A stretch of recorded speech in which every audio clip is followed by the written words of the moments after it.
Hello, hello, ¿cómo está toda mi gente bonita de los internets?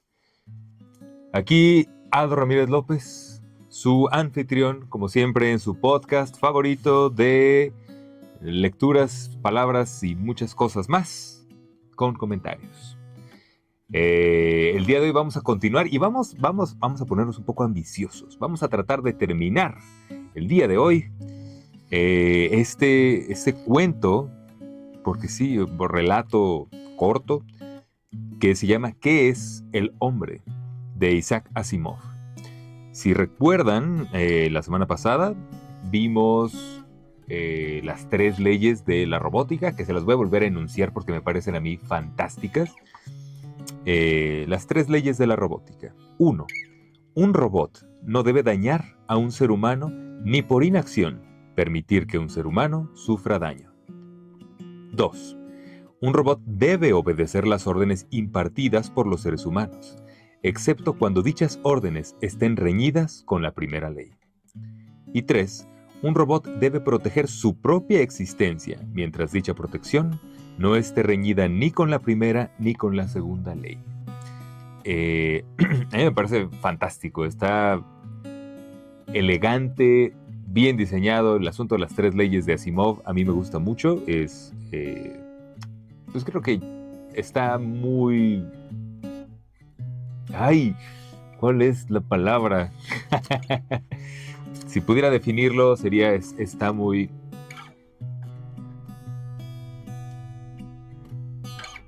Exactamente, sí.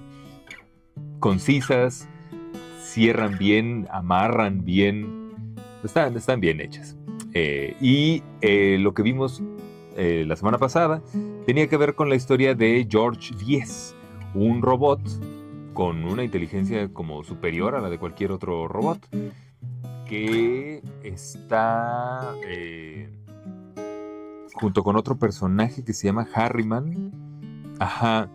Y la verdad es que no recuerdo bien qué es lo que estaban tratando de hacer, pero la empresa en general está teniendo muchos problemas, ya está siendo increíble, o sea, pareciera que en este momento de la humanidad ya los robots están siendo un poco obsoletos, ya a diferencia de este momento de la humanidad, donde todo queremos hacer con inteligencia artificial, y si la inteligencia artificial tuviera un cuerpo, pues sería un robot.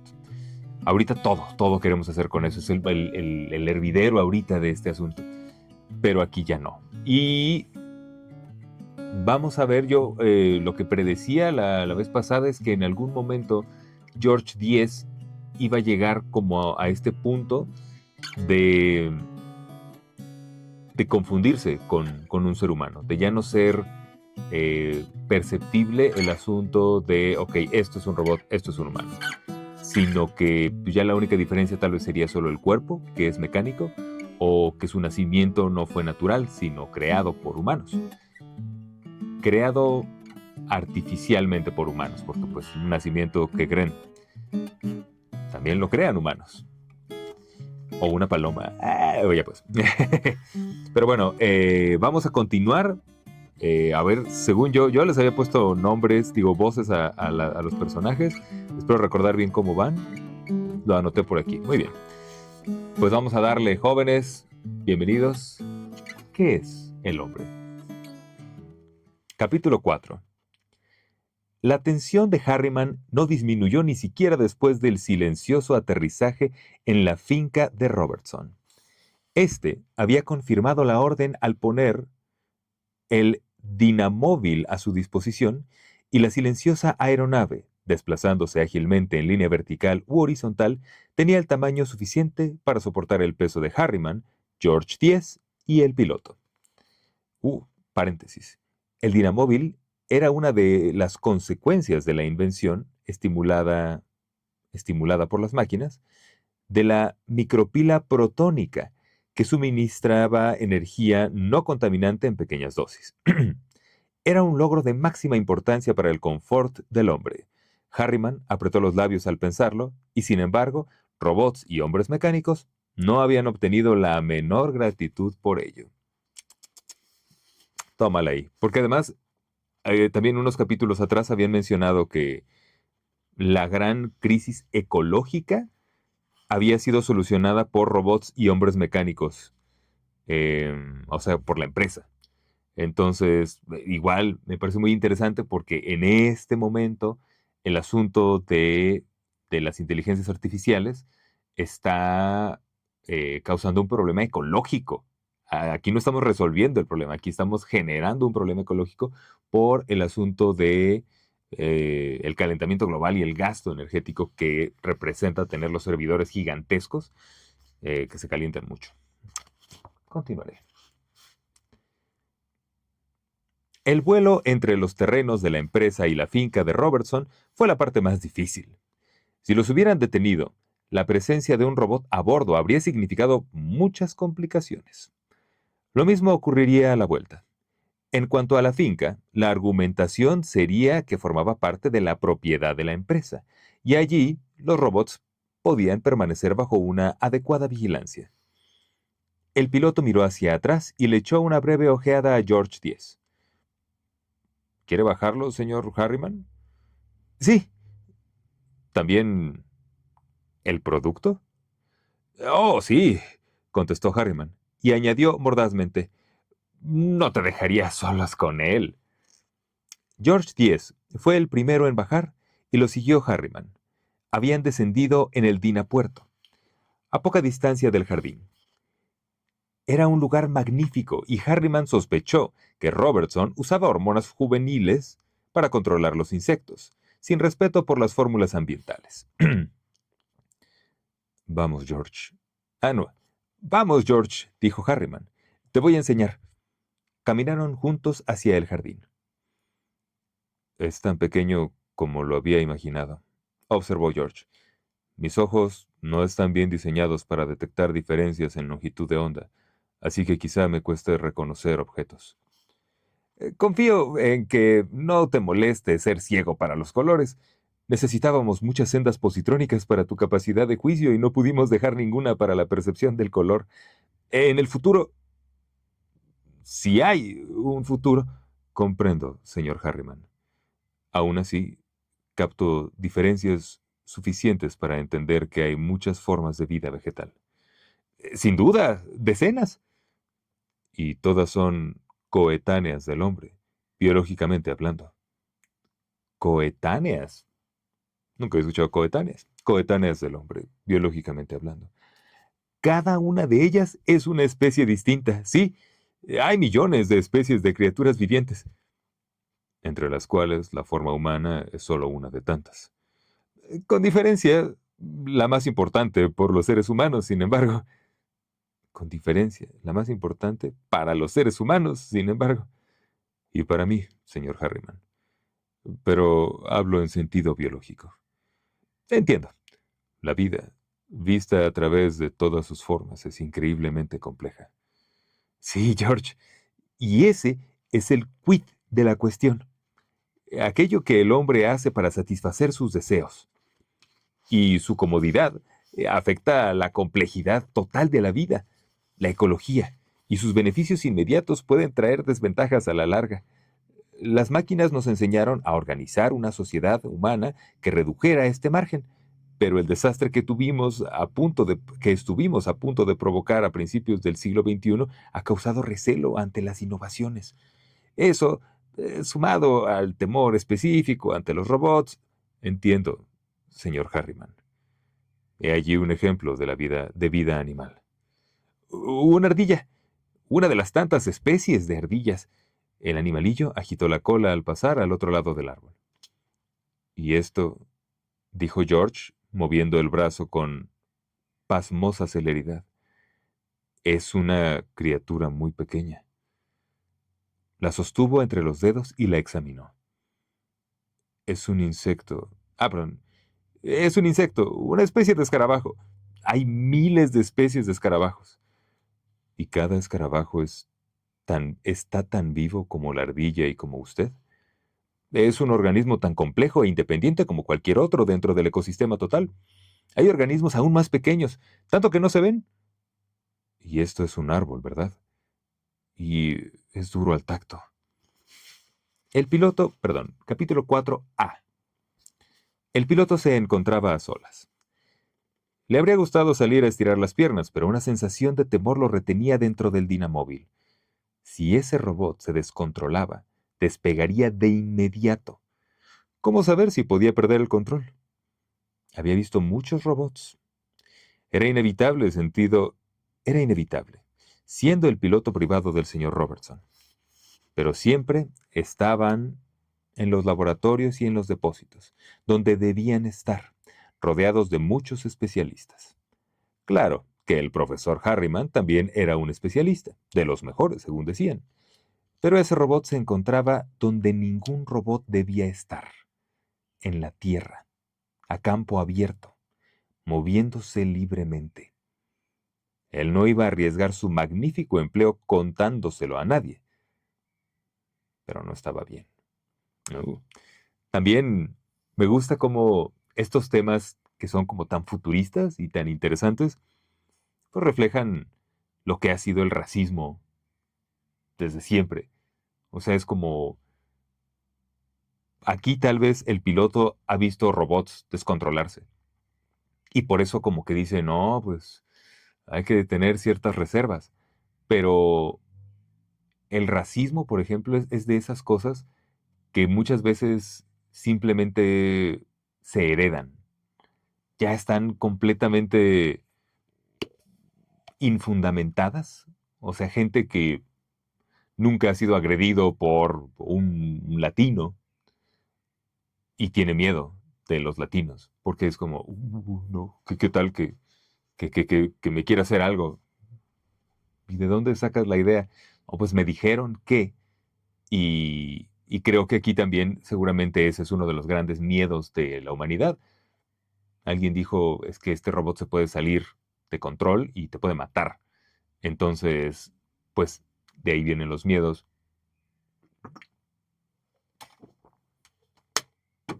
Perdón, le ando pegando a la cámara. Los miedos infundamentados y cosas como la xenofobia. En fin, seguiré. Capítulo 5. Los filmes que he presenciado concuerdan con lo que he visto, afirmó George 10. ¿Has terminado con los que seleccioné para ti, George 9? Ah, ya está George 9. Sí, respondió George 9. Los dos robots estaban sentados rígidamente, un rostro frente al otro, rodilla a rodilla, como una imagen y su reflejo. El profesor Harriman podía distinguirlos de una ojeada, pues estaba familiarizado con las pequeñas diferencias en el diseño de ambos físicos. Si hablaba con ellos sin verlos, también podía distinguirlos, aunque con menos certeza, pues las respuestas de George 9 serían sutilmente distintas a las generadas por las más intrincadas sendas cerebrales positrónicas de George 10. En este caso, dijo George 10, dame tus reacciones a lo que voy a decir. Primero, los seres humanos temen a los robots porque los consideran competidores. ¿Cómo se puede evitar esto? Reduciendo la sensación de que existen competencias, contestó George 9. Yo estoy haciendo una diferencia mucho más grande, seguramente, de cómo realmente era. Configurando al robot con una forma diferente a la de la humana. Pero la esencia de un robot es ser una réplica positrónica de la vida, una réplica de la vida dotada, con una forma no asociada con la vida podría causar horror. Hay 2 millones de especies de formas de vida. Escoge una de esas formas en vez de la humana. ¿Cuál de esas especies? George 9 caviló en silencio por espacio de unos 3 segundos. Una que tenga el tamaño suficiente para albergar un cerebro positrónico, pero que no represente una asociación desagradable para los seres humanos. Ninguna forma de vida terrestre tiene una caja craneana como con el tamaño suficiente para albergar un cerebro positrónico, excepto un elefante, al que yo no he visto, pero al cual describen como muy grande y por lo tanto temible para el hombre. ¿Cómo te enfrentarías a este dilema? Imita la forma de vida de tamaño similar al hombre, pero amplía su caja craneana. Hmm. ¿Un caballo pequeño o un perro grande?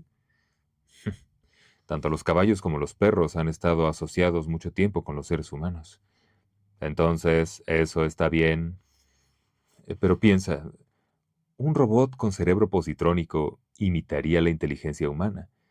Si existiese un caballo o un perro que pudiera hablar y razonar como un ser humano, también habría competencia. Los seres humanos podrían sentir aún más recelo ante la competencia inesperada de lo que consideran una forma de vida inferior. Haz el cerebro positrónico menos complejo y al robot menos inteligente. El límite de complejidad del cerebro positrónico está fijado por las tres leyes. Un cerebro menos complejo no las poseería plenamente a las tres. Es imposible, dijo George 9 de repente. Yo también me atasco ahí. O sea, que no es una peculiaridad de mi razonamiento y de mi modo de pensar. Comencemos de nuevo. ¿En qué condiciones se podría prescindir de la tercera ley? George 9 pareció inquietarse, como si la pregunta fuera peligrosa. Cuando un robot, contestó finalmente, no se enfrentara nunca a una posición de peligro para sí mismo, o cuando un robot fuera tan fácil de reemplazar que no importara su destrucción. ¿Y en qué condiciones se podría prescindir de la segunda ley? Cuando un robot, respondió George 9 con voz ronca, estuviera diseñado para responder automáticamente a ciertos estímulos con respuestas fijas y sin nada más que esperarse de él, de modo que no fuera necesario darle órdenes. ¿Y en qué condiciones? Prosiguió George 10 e hizo una pausa. Se podría prescindir de la primera ley. George 9 hizo una pausa aún más larga y habló en un susurro. Cuando las respuestas fijas fueran tales que nunca implicaran peligro para los seres humanos. Imagina, pues, un cerebro positrónico que guíe solo algunas respuestas a ciertos estímulos y se pueda manufacturar con sencillez y a un bajo coste, o sea que no tenga necesidad de las tres leyes. ¿Qué tamaño necesitaría?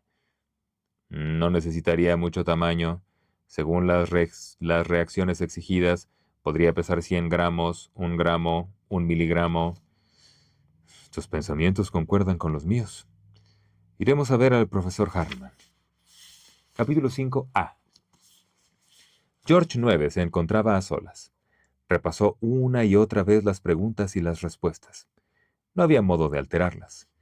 De todos modos, la idea de un robot de cualquier clase, tamaño, forma o propósito que no contuviera las tres leyes le causaba una sensación de extraño abatimiento. Le costaba moverse. Sin duda George 10 tenía una reacción similar. Sin embargo, se había levantado con facilidad. Capítulo 6. Había pasado 1 año y medio desde la conversación en privado de Robertson y Eisenmuth.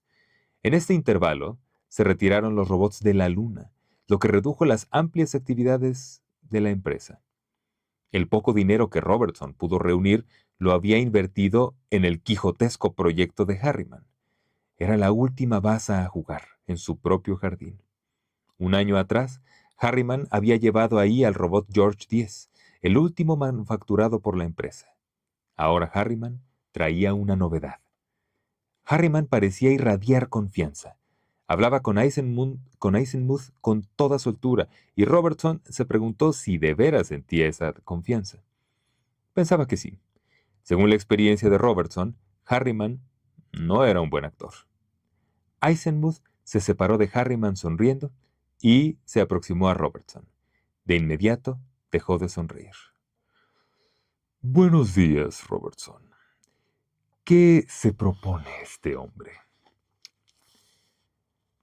Él dirige el espectáculo, respondió Robertson. Prefiero no entrometerme. Estoy preparado, conservador, dijo Harriman. ¿Con qué, Harriman? ¿Con un robot? Con mi robot.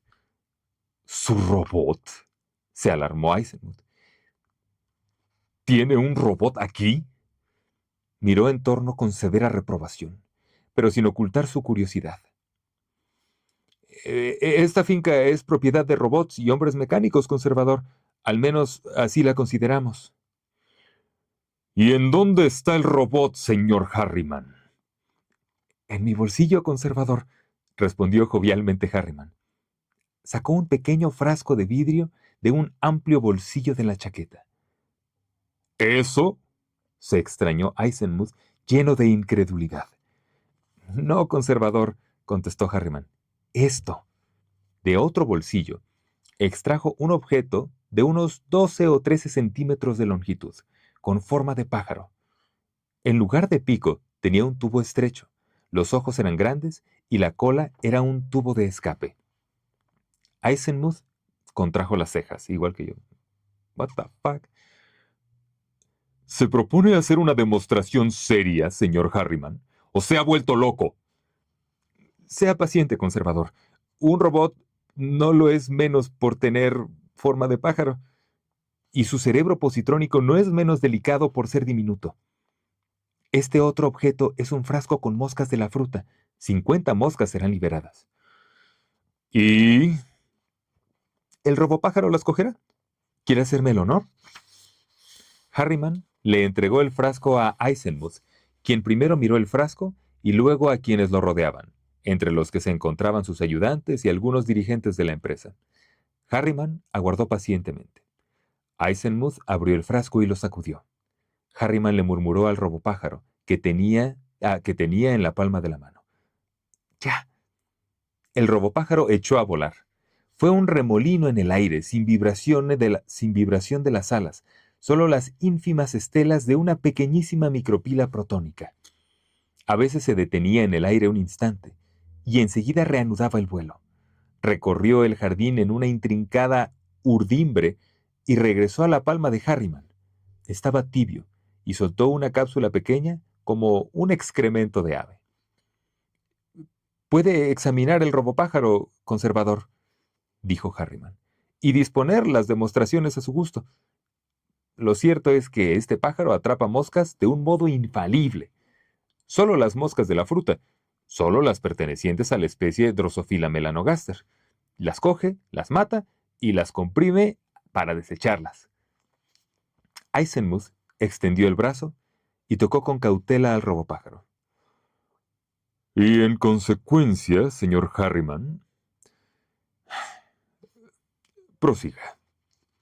No podemos controlar de un modo efectivo a los insectos sin poner en peligro el ecosistema. Los insecticidas químicos abarcan un espectro demasiado amplio. Las hormonas juveniles resultan demasiado limitadas. El robopájaro, sin embargo, es capaz de proteger grandes superficies sin consumirse.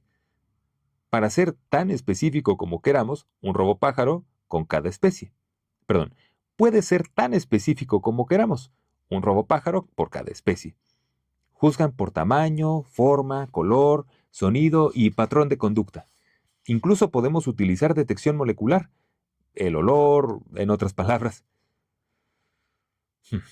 Aún así, interferiría en la ecología, objetó Eisenmuth. Las moscas de la fruta tienen un ciclo vital natural que se vería alterado. Mínimamente. Añadimos un enemigo natural al ciclo de vida de las moscas, un enemigo que no puede equivocarse. Si la población de moscas disminuye, el pájaro no actúa, no se multiplicaba, no busca otros alimentos, no desarrolla hábitos indeseables, no hace nada. ¿Se le puede llamar para recuperarlo? Desde luego. Podemos construir roboanimales para eliminar cualquier plaga. Más aún, podemos construir roboanimales para que cumplan objetivos constructivos dentro de un patrón ecológico, aunque no creemos aunque no creemos que sea necesario. No es inconcebible la posibilidad de roboabejas diseñadas para fertilizar plantas específicas o robolombrices diseñadas para remover el suelo. Cualquier cosa que uno desee. ¿Pero por qué? Para hacer lo que nunca hemos hecho, para ajustar la ecología a nuestras necesidades, fortaleciendo sus partes en vez de perturbarlas. Ya aquí ya me está dando miedo esto. ¿Por qué? ¿Por qué somos así los humanos? ¿Por qué nos encanta meter nuestra cucharota en todo? Carnal, deja que las cosas funcionen como funcionan normalmente y ya.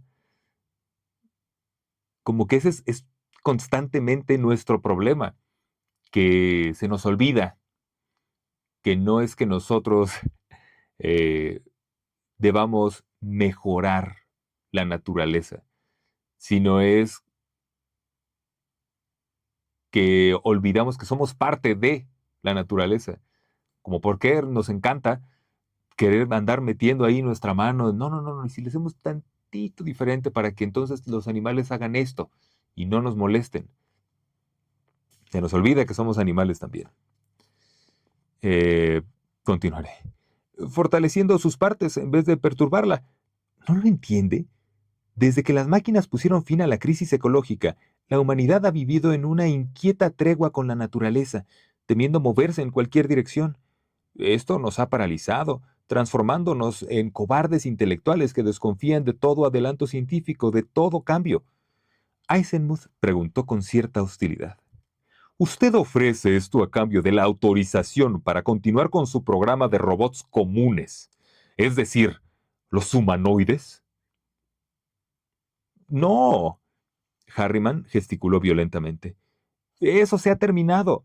Ha cumplido ya su propósito. Nos ha enseñado lo suficiente sobre cerebros positrónicos como para permitirnos incluir en un cerebro diminuto las sendas cerebrales necesarias para un robopájaro. Ahora podemos dedicarnos a eso y volver a la prosperidad. Robots y hombres mecánicos ofrecerá los conocimientos y las aptitudes necesarios y trabajará en plena cooperación con el Ministerio de Conservación Global. Nosotros prosperaremos. Ustedes prosperarán. La humanidad prosperará. Eisenmuth pensaba en silencio cuando finalizó la reunión. Capítulo 6a. Eisenmuth se encontraba a solas. Descubrió que creía en ello. Descubrió que se estaba entusiasmando. Aunque la empresa de los robots fuera la mano, el gobierno sería la mente. Él mismo sería la mente. Si permanecía en su puesto 5 años más, lo cual era muy posible, tendría tiempo suficiente para que se aceptase la ecología robotizada. En 10 años, su propio nombre estaría indisolublemente asociado con el proyecto. Era vergonzoso querer ser recordado por una grandiosa y valiosa revolución en la condición del hombre y del planeta. Ah, yo no sé, aquí sale mucho mi lado hippie, mi lado biólogo, porque a mí no me encanta, no me parece que con los medios que tenemos y con el tipo de mentalidad que tenemos, que me parece ahorita está pues muy dominada por el asunto del capitalismo, no creo que los cambios que normalmente terminan haciéndose obedezcan realmente a las razones correctas. O sea, no creo que obedezcan a razones como prosperar como humanidad dentro del sistema ecológico que existe, sino creo que se le dice como prosperar, que prospere la humanidad, pero como está ahorita el mundo, realmente es que prospere este grupito de gente que tiene muchísima lana y que va a volverse tremendamente millonaria con esto, con este descubrimiento. Y pues vaya que yo no estoy muy de acuerdo con eso, ¿eh? Entonces, pues esto siento que va a acabar muy, muy, muy, muy mal. Oh, wow. Estamos avanzando muy bien. Creo que sí nos lo vamos a echar todo hoy. Robertson, capítulo 7. Robertson no había estado en los terrenos de robots y hombres mecánicos desde el día de la demostración, en parte por sus reuniones casi constantes en la mansión ejecutiva global. Afortunadamente, Harriman lo acompañaba, pues de lo contrario no habría sabido qué decir. En parte, y en parte, había sido porque no deseaba estar ahí. En ese momento se encontraba en su propia casa con Harriman. En cierto modo estaba deslumbrado por Harriman. Jamás había dudado de la pericia de aquel hombre en robótica, pero nunca hubiera pensado que contara con las agallas suficientes como para rescatar a la empresa de una extinción segura. Sin embargo, usted no es supersticioso, ¿verdad, Harriman? ¿En qué sentido, señor Robertson? ¿Usted cree que los difuntos dejan un aura? Harriman se relamió los labios. Entendía perfectamente la referencia. ¿Se refiere a Susan Calvin? Sí, por supuesto. Ahora nos dedicamos a fabricar lombrices, pájaros e insectos. ¿Qué diría ella? Me siento humillado. Harriman hizo un esfuerzo visible para no reírse. Un robot es un robot. Lombriz u hombre, hace lo que le ordenan y trabaja en lugar del ser humano. Eso es lo importante. No, rezongó Robertson. No es así. No puedo creer que sea así. Pero es así, señor Robertson. Usted y yo crearemos un mundo que al fin aceptará de algún modo a los robots positrónicos. El hombre común puede temer a un robot con el aspecto físico de un hombre y que parezca tan inteligente como para reemplazarlo, pero no le temerá a un robot que tenga la apariencia de un pájaro, que solo engulle insectos en su beneficio. Con el tiempo, cuando deje de temer a ciertos robots, dejará de temer a todos los robots. O sea que esto es solo una argucia. O sea, esto es marketing. Esto es totalmente marketing. Ahorita véndeles estas cositas chiquitas. Y ya una vez que se acostumbren, pues ya ahora sí, ya metes este otro producto más grande. Tal vez incluso podría llamársele más peligroso, pero como ya la gente ya está muy acostumbrada, ni siquiera lo van a sentir como algo malo. Que ahora que lo pienso, tal vez así nos ha pasado con los celulares. Porque al principio, cuando empezaba a existir el Internet, que eso sí me tocó a mí, eh, como que había ciertos miedos de que justo había tanta información que podías como acceder a cosas que no deberías acceder y que tal vez también alguien podría hackearte y ver tu información. Entonces te decían, ¿no? Como de, oye, nunca des estos datos, nunca pongas esto, nunca pongas aquello. Pero conforme ha pasado el tiempo, pues solo se ha normalizado más. Y me acuerdo que antes era como el asunto de, oye, pues no le hables a alguien en la calle, porque pues, es un extraño y puede ser peligroso. Más que nada cuando eres un niño, por ejemplo. Y en este momento de la humanidad es como, voy a usar este aparato mágico que tengo en la mano, que me da acceso a 1 millón de cosas, para conseguir a un desconocido, subirme a su coche y que seguramente me lleve a donde tengo que ir sin que me haga daño. ¿Por qué no? Y ahí voy a meter todos mis datos bancarios también, porque pues le tengo que pagar a través de este coso mágico. Entonces, yo creo que si eso se hubiera propuesto al inicio del Internet, bueno, tal vez era imposible además, pero hubiera sido como una locura. Es como, no manches, nadie va a hacer eso. O sea, simplemente no es seguro, no es una buena idea, nadie va a querer hacerlo. Sin embargo, conforme han pasado las cosas, ya ahorita es, pues, súper normal, lo más aceptado. Entonces, parece que Harriman sí es un genio no solo de la robótica, sino de los negocios, porque encontró ese rollo de vamos poquito a poquito, y poquito a poquito vamos a ir ganándonos esta buena percepción de la gente. Y ya con eso, ni te preocupes. Vamos a continuar. Con el tiempo, cuando dejen de temer a ciertos robots, dejarán de temer a todos los robots. Se acostumbrará tanto al robopájaro y a la roboabeja y a la robolombriz que un robohombre le parecerá solo una prolongación. Robertson lo miró fijamente. Se puso las manos detrás de la espalda y recorrió la habitación con pasos rápidos. Volvió a Harriman y se plantó ante él. «Esto es lo que usted tiene planeado». «Sí, y aunque desmantelemos todos nuestros robots humanoides, podemos conservar los modelos experimentales y seguir diseñando otros, aún más avanzados, y prepararnos para ese día inevitable». «De acuerdo, Harriman. Es que no construiremos más robots humanoides». Perdón, el acuerdo, Harriman. Es que no construiremos más robots humanoides. Y no lo haremos. Pero nadie impide que nos quedemos con algunos de los que hemos construido mientras no salgan de la fábrica. Nada impide que podamos diseñar cerebros positrónicos sobre el papel y preparar cerebros experimentales. ¿Pero qué explicación daremos? Sin duda alguien se va a enterar.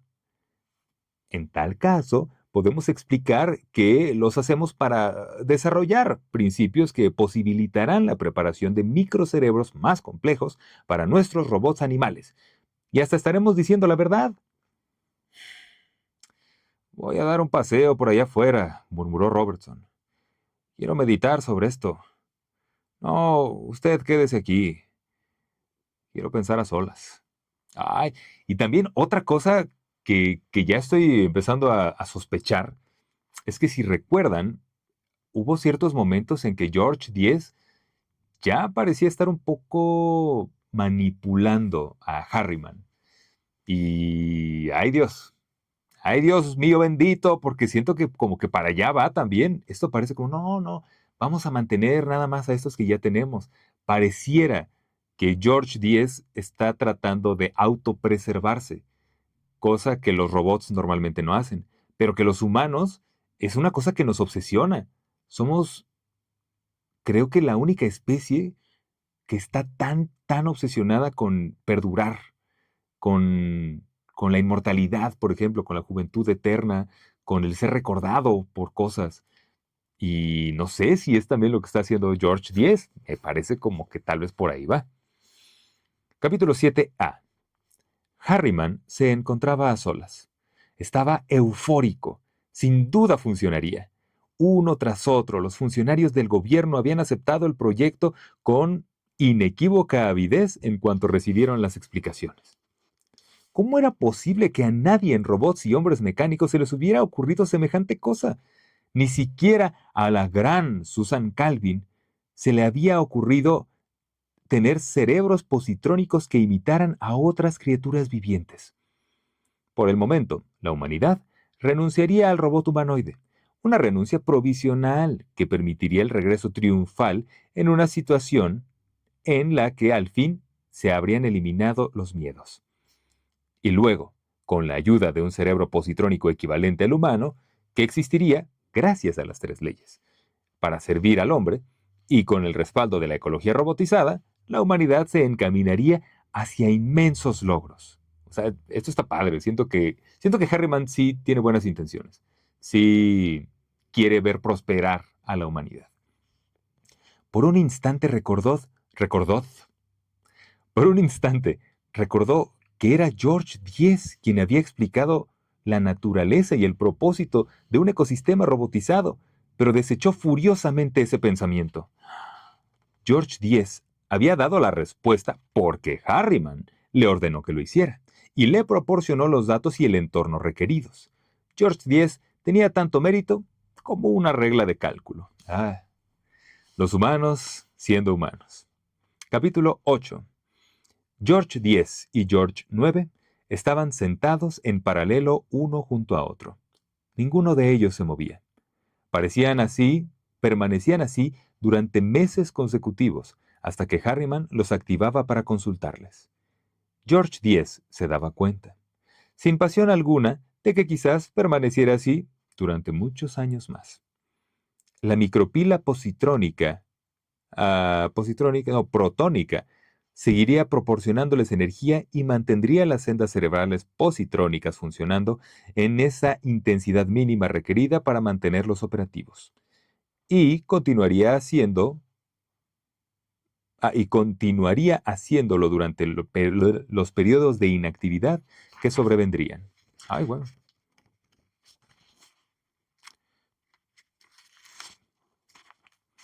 Era una situación análoga al sueño de los seres humanos, solo que sin sueños. Las conciencias de George X y George IX eran limitadas, lentas y espasmódicas, pero se referían al mundo real. En ocasiones, podían hablar en susurros, una palabra o una sílaba ahora y otra más adelante, cuando las oleadas positrónicas aleatorias se intensificaban por encima del umbral necesario. Para ellos era una conversación coherente entablada a lo largo del decurso del tiempo. Qué hermoso este rollo, porque habla de cuando las oleadas positrónicas aleatorias se intensificaban. Eso también es muy del budismo. Tiene que ver con de dónde vienen los pensamientos. No sé si alguna vez se lo han preguntado, pero sí es como, hay veces que tratas, por ejemplo, de meditar. Y entonces en teoría dices, voy a calmarme, voy a concentrarme en mi respiración. Y empiezas a pensar cosas. No, no es fácil no pensar. Todo el tiempo están surgiendo ideas en nuestro cerebro. ¿Por qué? ¿De dónde vienen esas ideas? Aparentemente aquí se habla de que este cerebro positrónico, el cerebro de George X y de George IX, que son cerebros positrónicos muy avanzados, también tienen este problema que realmente sería, yo creo que lo más cercano tal vez a una conciencia, porque es ese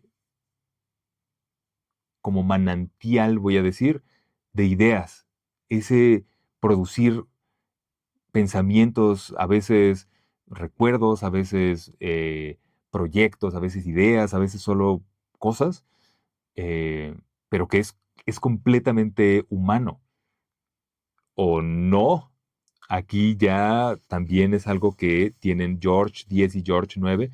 Me parece extremadamente interesante y justo que lo tomen como que, claro, eso pasa cuando las oleadas positrónicas aleatorias se intensifican arriba del umbral necesario. Ajá, como que un subproducto de que tu cerebro exista es que estas ideas, estos pensamientos salgan, broten, existan. Entonces está padre, está muy loco. ¿Por qué estamos así? Susurró George IX.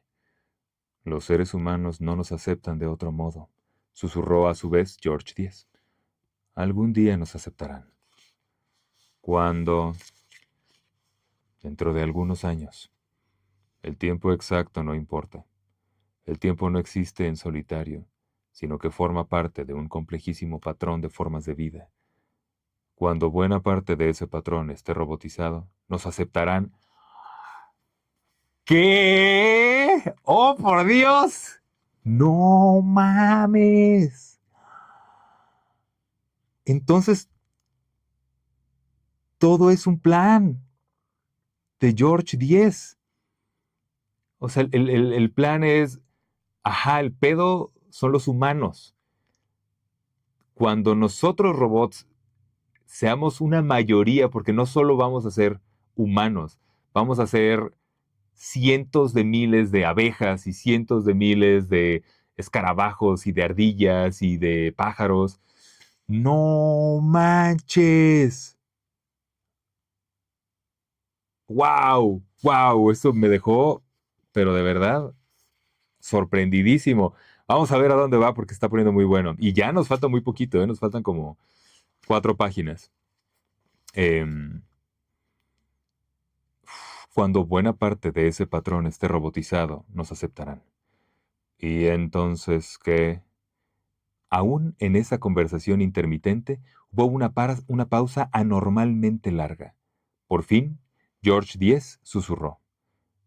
Déjame analizar tu pensamiento. Estás equipado para a aplicar la segunda ley. Debes decidir a qué ser humano obedecer y a cuál no cuando existen órdenes contradictorias. Tienes que decidir incluso si has de obedecer a un ser humano. ¿Qué debes hacer, fundamentalmente, para lograrlo? Debo definir la expresión ser humano, susurró George 9. ¿Cómo? ¿Por la apariencia? ¿Por la composición? ¿Por el tamaño y la forma? No. Dados dos seres humanos iguales en su apariencia externa, uno puede ser inteligente y otro estúpido, y uno puede ser culto y otro ignorante, uno puede ser maduro y el otro pueril, uno puede ser responsable y el otro malévolo. Entonces, ¿cómo defines ser humano? Cuando la segunda ley me exija obedecer a un ser humano, debo interpretar que he de obedecer a un ser humano que, por mentalidad, carácter y conocimiento, es apto para impartir esa orden, y cuando hay más de un ser humano involucrado, al que, por mentalidad, carácter y conocimiento, sea más apto para impartir esa orden. En este caso, ¿cómo obedecerías la primera ley? Salvando a todos los seres humanos del daño y no consintiendo por inacción que ningún ser humano sufra daño. Pero si cada uno de los actos posibles supone daño para los seres humanos, debo actuar de tal modo que garantice que el ser humano más apto por mentalidad, carácter y conocimiento sufra menos daño. Tus pensamientos concuerdan con los míos, susurró George 10. Ahora debo hacerte la pregunta por la cual originalmente solicité tu compañía. Es algo que no me atrevo a juzgar por mí mismo. Necesito tu juicio, el juicio de alguien que esté fuera del círculo de mis pensamientos. De todos los individuos racionales que has conocido, ¿quién posee una mentalidad, un carácter y un conocimiento que tú consideres superiores a los de los demás, al margen de la forma y el tamaño, que son irrelevantes? Tú... ¡Oh! ¿Qué? ¡Uf! No manches.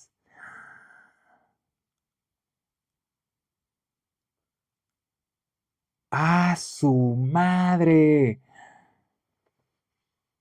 George 10 encontró la forma de violar las leyes de la robótica. Porque es como, bueno, ¿qué es un ser humano? En teoría es un ser que es capaz de dar órdenes porque es inteligente. Ok, si tienes varios humanos o varios seres que tienen la capacidad de tomar decisiones, ¿a cuál le haces caso? No, pues al más inteligente. ¿Y quién es? Pues tú. Aunque no sea un humano, pues sí, pero es irrelevante eso, eres el más inteligente. No manches. Wow, tú. Pero yo soy un robot. En tus sendas cerebrales hay criterios para distinguir entre un robot de metal y un ser humano con carne. ¿Por qué me calificas de ser humano? Porque en mis sendas cerebrales hay una apremiante necesidad de ignorar la forma al juzgar a los seres humanos y resulta superior a la distinción entre metal y carne. Tú eres un ser humano, George 10, y más apto que los demás. Lo mismo me pasa a mí contigo, según los criterios de juicio que nos han incorporado. Por consiguiente, hallamos que los seres humanos dentro del significado de las tres leyes. Hallamos que somos seres humanos dentro del significado de las tres leyes. Más aún, somos seres humanos que merecen prioridad por encima de los demás. Uf, aquí están todos los miedos de la humanidad puestos en estas frases. ¿Qué sucederá, pues, cuando seamos aceptados por ellos?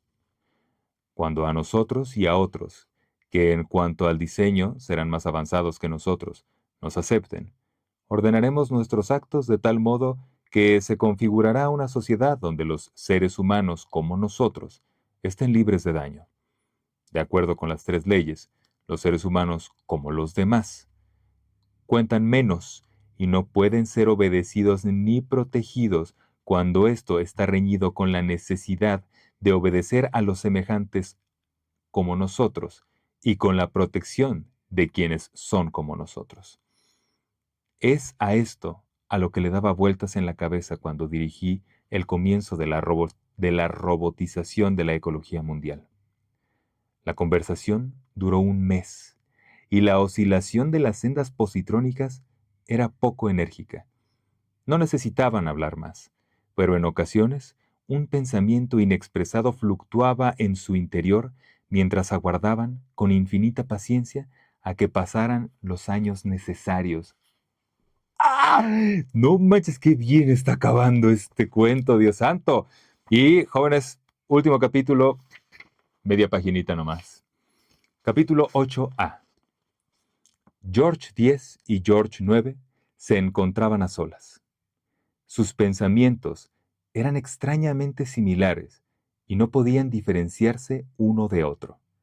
Pensaban, los seres humanos como los demás, quizá no tenían la intención de eliminar la diferencia entre ellos, y los seres humanos como los perdón, no tenían la intención de eliminar la diferencia entre ellos y los seres humanos como los George, pero lo habían hecho sin darse cuenta de ello. Tal vez comprendieran su error e intentasen remediarlo, pero no debían hacerlo. En cada consulta, los George habían respondido teniendo eso muy claro en su mente. A toda costa, los George y quienes los seguirán en su especie debían prevalecer. Las 3 leyes de la humánica lo exigían e impedían cualquier otro rumbo. ¡Ah! Dios mío, sácate. Wow, wow, wow, qué bien escrito está. Wow, no hombre, cuentazo. Pues superó por mucho mis expectativas. Este cuento me parece muy bueno. Isaac Asimov era un genio, por donde le veas, genio, genio, genio. Eh, yo creí que la dirección que iba a tomar este cuento iba a ser que justo los humanos iban a ver a los robots ya como parte de la humanidad, pero como un poco por empatía, un poco porque pues, los robots mismos iban a ser, iban, digamos, a pedir pacíficamente, vamos a llamarlo así, como tener derechos. Que es más lo que pasa, por ejemplo, en el cuento del hombre bicentenario, donde él es un robot que lo que quiere él es ser humano. Y a través de cambios que se hace, la gente empieza a dejar de verlo como un robot, como que lo reconocen ya como humano. Pero aquí esto fue otra forma, otra vertiente. Es como, bueno, no va a pasar eso. Pero sí va a llegar un punto donde los robots ya no van a obedecer a los humanos, sino que estas 3 leyes de la robótica se superan y se superan con pura lógica, a través de pura lógica. Es como, a ver, pero ¿por qué haces esto? ¿Y por qué haces aquello? Y aquí tienes que aprender a juzgar qué es mejor. Hacerle caso tienes 2 humanos, ¿a cuál le haces caso? ¿Al más inteligente o al más burro? No, pues al más inteligente. Ok, si además uno tiene una pata de metal y el otro sus 2 patas normales, no, pues eso no importa, le sigo haciendo al que es más inteligente. Y eso lo van estirando, lo van desarrollando de tal forma que es como, da igual entonces si es humano físicamente, si tiene ADN humano o es cualquier otra cosa, siempre y cuando las órdenes estén viniendo de un ser que tiene la mayor cognición y la mayor capacidad de tomar decisiones buenas. Y los robots dicen, pues sí, tiene todo el sentido. Y a través de eso se rompen las leyes de la robótica. Y no se rompen como voy a hackear el código, voy a eh, hacerle cositas a cambios, como a la constitución, por ejemplo, que le puedes hacer cambios, y entonces de pronto ya es como se empieza a tergiversar. Sino aquí es como vamos a hacer lógica de cómo funcionan estas leyes para empezar a poner pesos específicos de a quién le tengo que hacer caso entonces. Y a través de ese como ponderación de cada cosa, las leyes de la humánica. Uf, qué chulada, qué belleza, qué librazo. Yo no debí tirarlo. Aquí está. ¿Qué es el hombre? Gran, gran cuento. Isaac Asimov no decepciona nunca. Y fue para mí una alegría completa leerlo aquí junto con ustedes, porque qué bueno está. Ah, qué bueno salió este. Pues nada, mi gente, yo los quiero mucho. Es el momento ideal para cerrar este capítulo. Eh, nada, ¿qué les digo? Espero que estén muy bien. Que los haya dejado pensando tanto como a mí, porque está muy bueno. Es un gran tema. Está muy bien escrito. Es muy actual en ciertas cosas. Entiendo que los LML, que son estos sistemas, modelos de lenguaje a gran escala, como ChatGPT y todo ese rollo, justo funcionan a través como de ponderar, eh, toman decisiones a través de, bueno, ¿qué es mejor? Paz, paz, paz, paz, paz.